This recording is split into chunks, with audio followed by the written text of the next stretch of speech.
we grow up in our gaming life, we start off with Nintendo games. Well, most of us did anyway. Then we moved on to the Super Nintendo. After the Super Nintendo, we have things like the PlayStation, the Game Boy, the PlayStation 2, the PSP, the DS, and every other game console out there. So I ask you this, gamers. When it comes to your gaming life, how do you even begin to pick your favorites, let alone your top 25 favorites? Well, that's what we're going to do this month.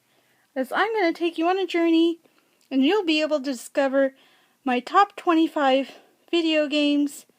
Well, I should say my top 25 most memorable video games of all time, and why. This paintbrush and drawing can only mean one thing. Up at number 5 on my top 25 most memorable games is Okami. I know I've played Okami on my channel, but really the main Okami game, first on the PS2, is definitely tops for me. That game, I don't even remember. I think I saw a trailer for it or something when it was first in Japan, and there was news they were going to bring it over here to the US, and it seemed really interesting that you play as this little white wolf, and the gameplay seemed really different and very interesting, and unlike anything I've really kind of seen before. So I decided to pick it up, and when I picked it up, this game is like everything you could wish for. And at the time, like, there was no really sort of like, I don't know how to put it without saying like what this game is. It was Sony's answer to like Legend of Zelda. This is was the PS2's Legend of Zelda type games. It has the puzzles that you have to solve, has little dungeons, you get sort of little power-ups as you go along, but the whole time you're playing as this white wolf god. And you get all sorts of little power-ups depending on what you kind of, as you go along, you get different power-ups like water, or you can get rejuvenation, plant sort of powers. You even get powers, believe it or not. Well, I should say it's like a technique to poop and pee on your enemies. I am not joking about that. Look it up. You can put poop bombs and pee on your enemies in this game as a wolf god. But the most unique feature of this game is, as you can see right here, is the whole drawing aspect. I mean, never before, at least that I can think of, has there been a game where the whole mechanics of the game are drawing.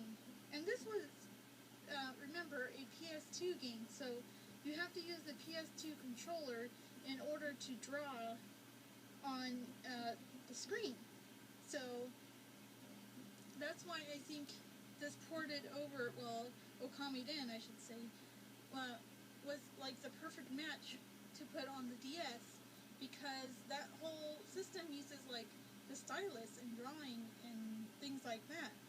And this is just a very, very unique way of doing it. You can draw like the sun, as you just saw, to bring the sun out, but it was also a means of attacking. So you have to draw a line across the screen, for instance, in order to attack. And you've kind of seen that on Okami Den.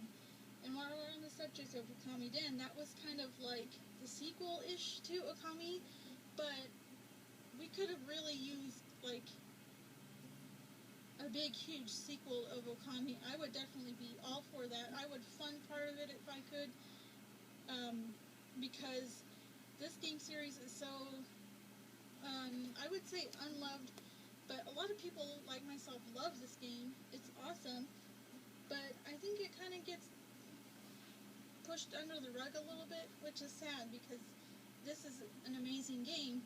And I tried playing this when they ported it over to the Wii, and the Wii version of this game was just really disappointing, sadly.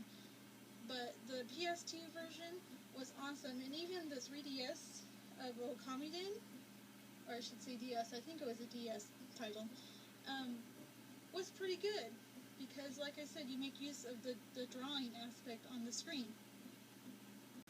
And I can't pass up, I can't bring up Okami without showing you one of my all-time favorite parts of the game. I don't know why I love it so much, but that feeling and this little cinematic when you rejuvenate one of the guardian saplings, and you just see it's covering across the whole land, all these flowers, the curse is being lifted. You did this amazing thing by restoring it. And look at all the water that's come back that's not cursed anymore. All the birds are there, all the animals are there. The land goes from being a dark, abysmal black and red to being beautiful, bright colors. I don't know why, but it's just one of my all-time favorite parts of Okami was just reviving those guardian saplings and having this beautiful cinematic happen for you on the screen. And even with PS2 graphic standards for this, it was still really beautiful, and it was something that was much to be enjoyed. And this game got an HD, or it is, I don't know if it's out yet, but I know it is getting an HD remake, which would make these sort of cinematics absolutely breathtaking. Last thing to really be said about this is Okami gave me one of my favorite video game characters, which is Ryo. I won't spoil the game for you. I'm going to kind of cut off the text at the bottom so you can't really read it. But Ryo, one of my all-time favorite video game characters. I don't know why, she just is. Maybe because she's pretty and she's fast and she's strong, and because of her story, which she does get a lot of story in this game. But like I said, not going to spoil it for you if you haven't played, because there's a lot of really interesting things that happen with her. You got to kind of keep your eye on her. No spoilers, no spoilers. Just gonna say that it gave me Ryo, and I really like Ryo. And whoa, so much ink on the screen, jeez. Yeah, I can't mention, I can't bring up this game without bringing up Ryo, because she's one of my favorites, and she becomes sort of a key player in this game. But, yeah, I think that's going to do it for this day 5 of my favorite, most memorable games of all time. Hope you guys enjoyed it, and let me know what you think in the comments of Okami. I love it. I would love to see a sequel of it, a big sequel, give me it on the PS4, or probably not PS4, probably it'd be on the next gen if it's going to be on anything. But I would love to see and experience another Okami game besides Okami and Okami Den. Don't forget, Okami Den is the sequel to Okami. People that keep saying Okami has no sequel, they had Okami Den, but a lot of people don't know that, or they just don't count it as a proper sequel, since you're not really playing on a big console, or you're not playing as the original little wolf god that you did in the first Okami game. I still need to finish Okami Den on that note, sadly, but I'm doing my best to finish it off, because I really want to see the rest of that game, because I have not played through it before. So, yeah, thanks for watching, guys, and I'll see you for day 6 tomorrow. Bye!